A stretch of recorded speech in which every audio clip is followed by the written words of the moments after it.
नमस्कार दोस्तों, आज हम आप लोगों को बताएंगे कि टीडीएस फॉर्म का यानी इनकम टैक्स का पार्ट बी कैसे भरा जाता है।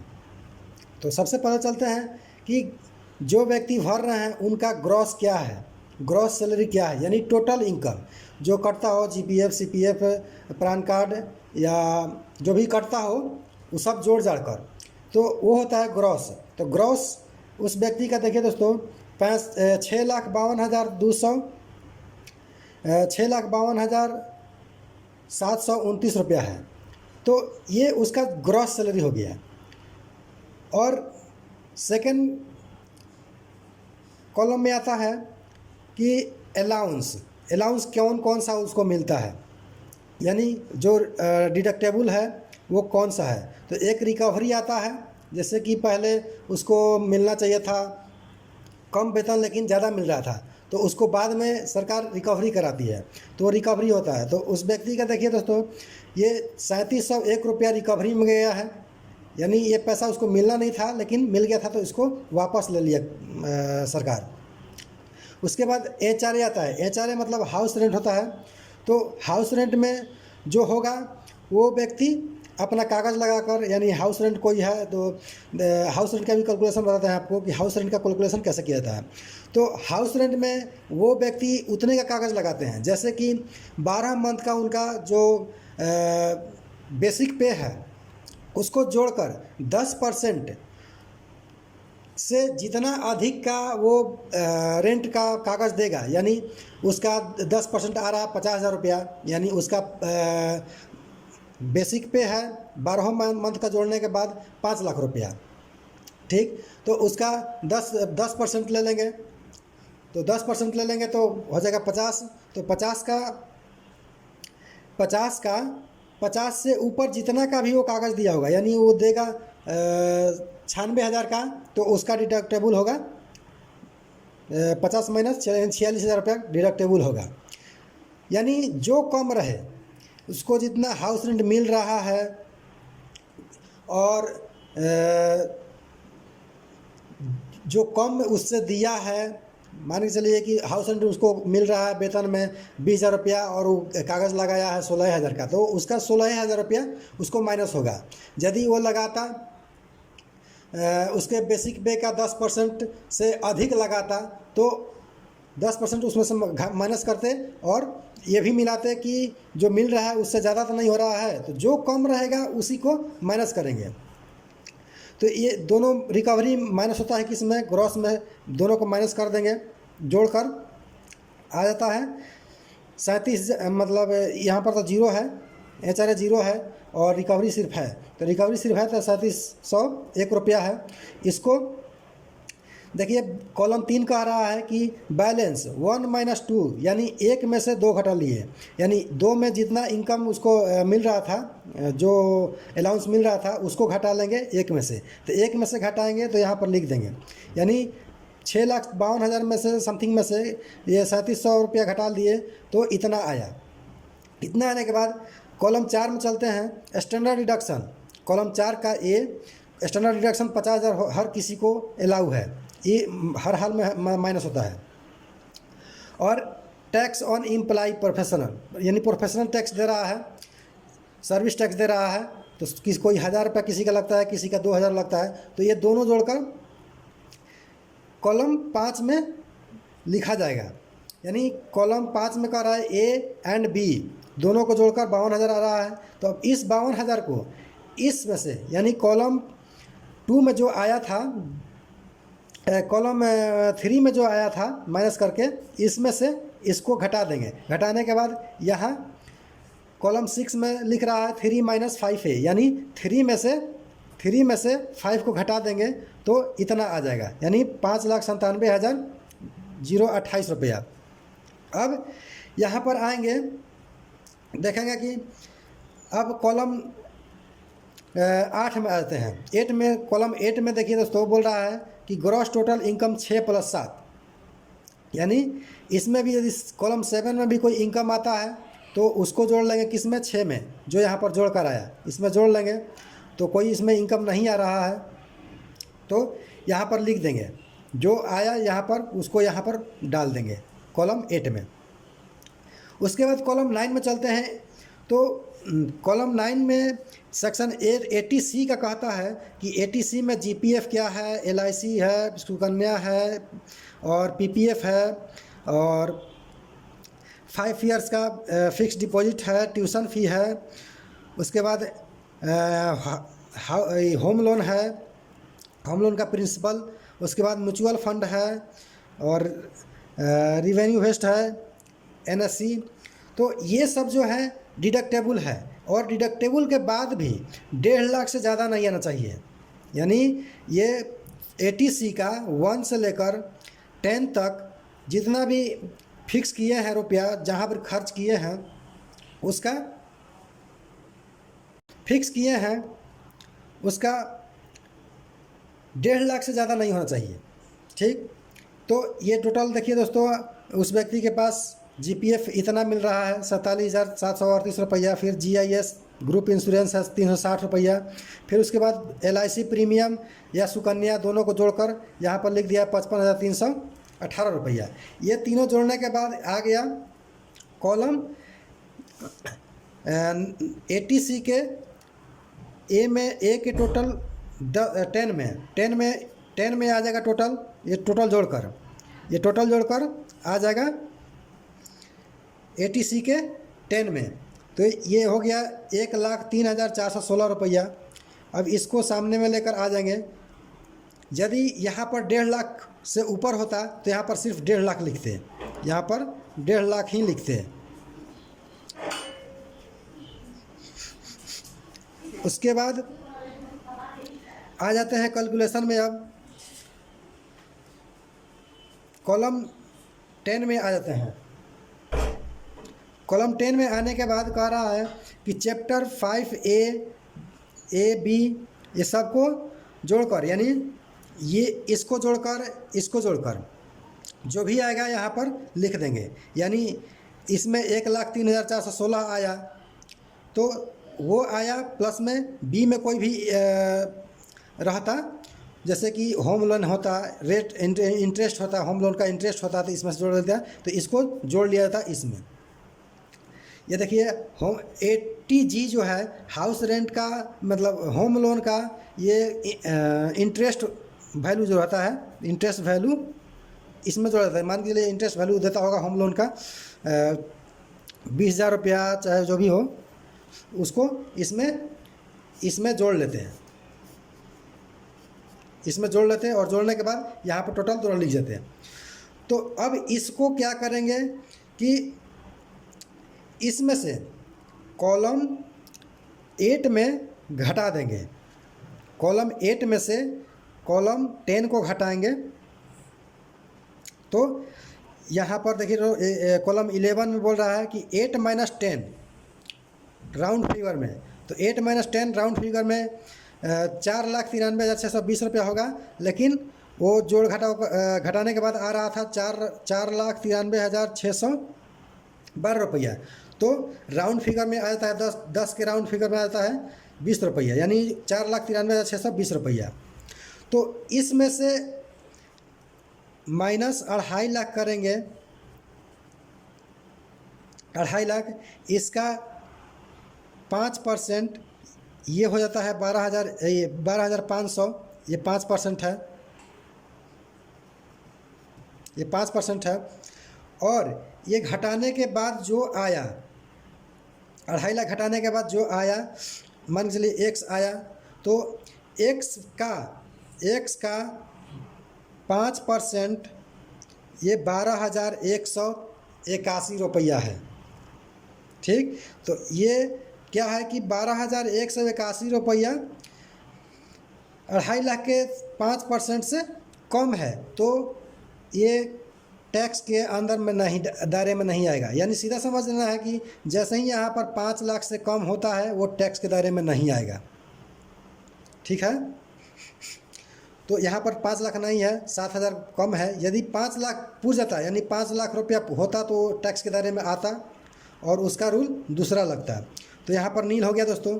अब चलते हैं दोस्तों, जिनका TDS टैक्स के दायरे में आते हैं, तो उनका हम सबसे पहले पे स्लिप के बारे में समझा देते हैं कि ग्रॉस पेमेंट कौन सा होता है और नेट पेमेंट क्या होता है, जीआईएस क्या होता है, सीपीएफ क्या होता है। तो ये है पे स्लिप, किसी व्यक्ति का ये पे स्लिप है।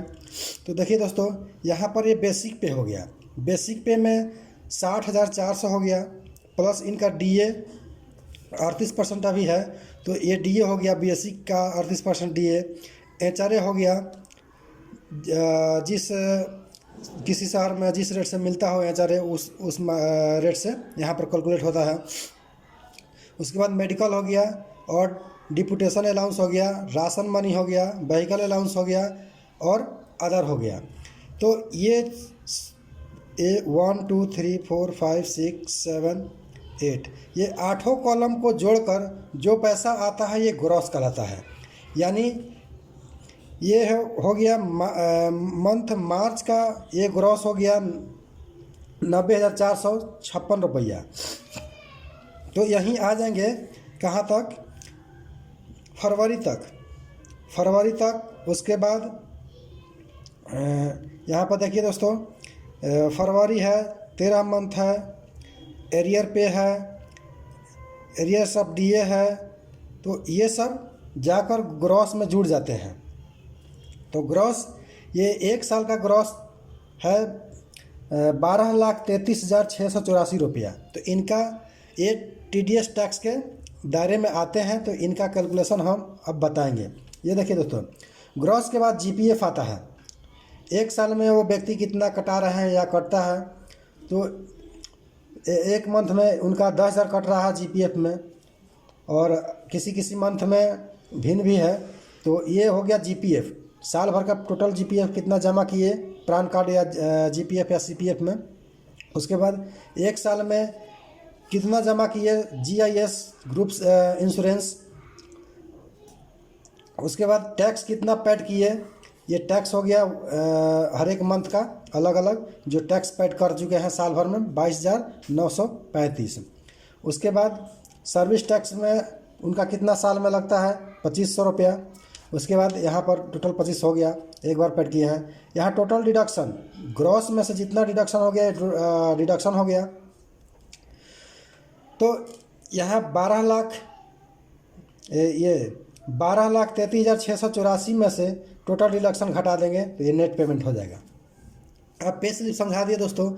उसके बाद जब चलते हैं टीडीएस फॉर्म में, तो ये रहा टीडीएस फॉर्म दोस्तों। पहले बता चुके हैं कि ये ग्रॉस हो गया, इस ग्रॉस में टोटल जितना इस कॉलम 1 में जितने इनकम है वो टोटल जोड़कर यहाँ पर आ जाएगा। उसके बाद कॉलम 2 में रिकवरी एचआरए ये सब जोड़कर इसमें से घट जाएगा। कॉलम 1 के डी से ये कॉलम 2 का टोटल डिडक्शन ये घट जाएगा। बता चुके हैं पहले भी रिकवरी क्या होता है, एचआरए क्या होता है, इसमें से घट जाएगा। फिर उसके बाद स्टैंडर्ड डिडक्शन आ जाएगा 50,000, ये भी घट जाएगा। फिर सर्विस टैक्स जो दिए हैं वो भी घट जाएगा। ये दोनों जोड़कर 52,500। तो इसमें से इसको घटा देंगे तो इतना बचकर आएगा। ये सब पहले वाले में जिनका टैक्स नहीं कटा था ये सब समझाए हुए हैं। तो यहाँ पर देखिए दोस्तों, ये टोटल डिडक्शन होकर इतना शेष बच गया। इसमें से अब कॉलम 9 में चलते हैं। तो 9 में जीपीएफ है, एलआईसी है, ये सब बता चुके हैं पहले। तो जीपीएफ में उनका 12 लाख समथिंग है, जीआईएस में इतना है 338। उसके बाद एलआईसी में इतना है। उसके बाद ट्यूशन फ़ी 75,000 दिए हैं। उसके बाद रीपेमेंट एचआरए एचबीए प्रिंसिपल। ये देखिए दोस्तों, ये कॉलम 9 का सब नंबर 7 जो है ये एचबीए प्रिंसिपल का रहा है। तो ये लोन होम लोन का दर्शाता है। तो होम लोन साल भर में 1,08,373 रुपया पेड किया है प्रिंसिपल वैल्यू। ये इसमें इंटरेस्ट इनका नहीं जुड़ा है। और ये होम लोन का इंटरेस्ट कहाँ जुड़ता है दोस्तों, यहाँ 9 के कॉलम बी के 5 में सेक्शन 80G में यहाँ पर इंटरेस्ट जुड़ता है। ये और ये दोनों मिलाकर ये होम लोन का किस्त है साल भर का। ये ब्याज हो गया, किस्त ब्याज हो गया और ये प्रिंसिपल वैल्यू हो गया।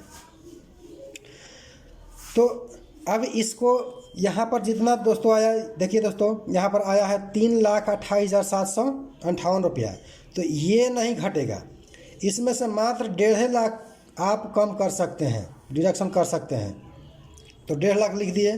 उनका जमा तो बहुत ज़्यादा किए हैं, खर्च बहुत ज़्यादा किए हैं, LIC में किए हैं, CPF में किए हैं, GIS में किए हैं, ट्यूशन फी में किए हैं, NPS में किए हैं, जो भी हो उनका 1.5 लाख से ज़्यादा बहुत 2 गुना 2.5 गुना 2.25 गुना ज़्यादा है।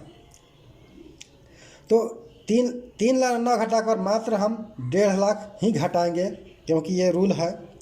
उसके बाद इस 1.5 लाख में ये जो किस्त दिए हैं 17 साल भर में जो किस्त में ब्याज दिए हैं 1,77,329 रुपया, तो इसको और इसको यानी 1.5 लाख रुपया प्लस ये, यानी ये प्लस ये दोनों को जोड़ देंगे। जोड़ने के बाद यहाँ कॉलम में टोटल आ जाएगा, जोड़कर कहाँ 10 कॉलम 10 के भी कह रहा है कि chapter amount 6 minus A plus AB। तो ये इसमें हम टोटल आ गया, इसको जोड़कर और इसको जोड़कर आ गया 3,27,329 रुपया। ठीक, तो इसको क्या करेंगे, इस ग्रॉस में से ये दिख रहा है जो टोटल स्टैंडर्ड डिडक्शन के बाद ये जो घटकर आया था 11,59,104 रुपया, इसमें से इसको घटा देंगे 3,27,329 को।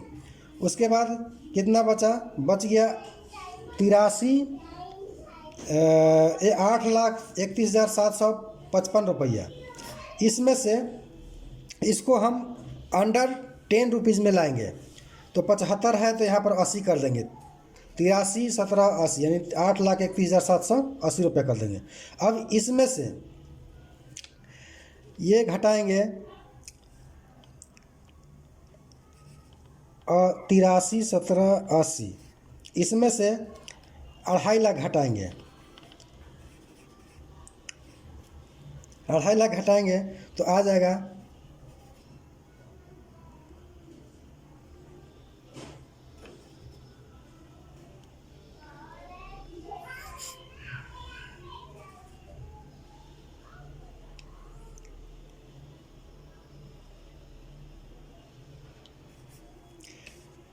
5,81,780 रुपया। तो ये घट गया, तो इसका 0%। ठीक, फिर इसमें से क्या करेंगे, 2.5 लाख घटा देंगे, तो बचकर आएगा कितना,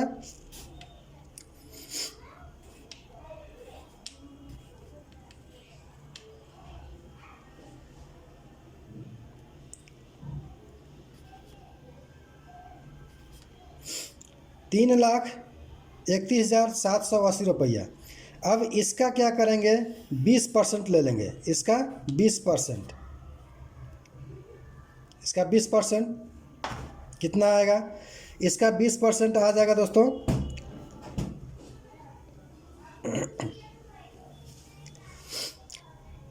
66,356 रुपया आ जाएगा। इसका 20% 66,356 रुपया। अब इसमें ये जो और इसका 5% 12,500 होता है, 2.5 लाख का 12,500, तो इसको इसमें जोड़ देंगे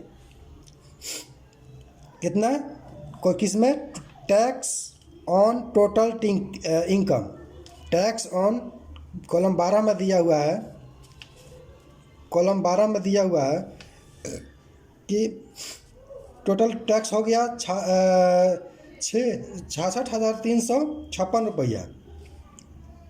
उसमें ये 2.5 लाख का 5% भी जोड़ देंगे तो आ जाएगा 78,856 रुपया। प्लस इन दोनों जोड़ने के बाद अब इसका भी 4% लगेगा। 4% 3,154 रुपया आ जाएगा। अब इसको और 4% को भी जोड़कर ये 82,010 रुपया आ गया। और टैक्स पेड कितना किए हैं? 22,935 रुपया। यानी हर एक महीना में जो टैक्स पेड करते थे ये घट जाएगा। घटने के बाद आ गया 59,075, यानी 59,075 रुपया। ये इन साल वो पैड करेंगे टैक्स के रूप में, TDS टैक्स रूप में। ठीक है दोस्तों, तो ये रहा दोस्तों कि TDS टैक्स कैसे भरा जाता है, जिनका कटता है, जिनका नहीं भी कटता है, तो वो हम पूरे डिटेल में बता चुके हैं दोस्तों। और किसी प्रकार का अब आप लोगों को दिक्कत नहीं आनी चाहिए। और ये टैक्स देखिए दोस्तों, टैक्स के बारे में बता रहे थे, तो 22,935 रुपया 12 मंथ में जमा किए हैं। देखिए, तो यहाँ पर 22,935 रुपया डाल दिए, इसी को 82,000 में से घटा दिए, इनका टोटल टैक्स पेड होगा 59,075 रुपया। ये हो गया उनका टैक्स। तो धन्यवाद दोस्तों, ये वीडियो यहीं तक समाप्त करते हैं। तब तक के लिए धन्यवाद दोस्तों, मिलते हैं फिर से अगले वीडियो में। धन्यवाद।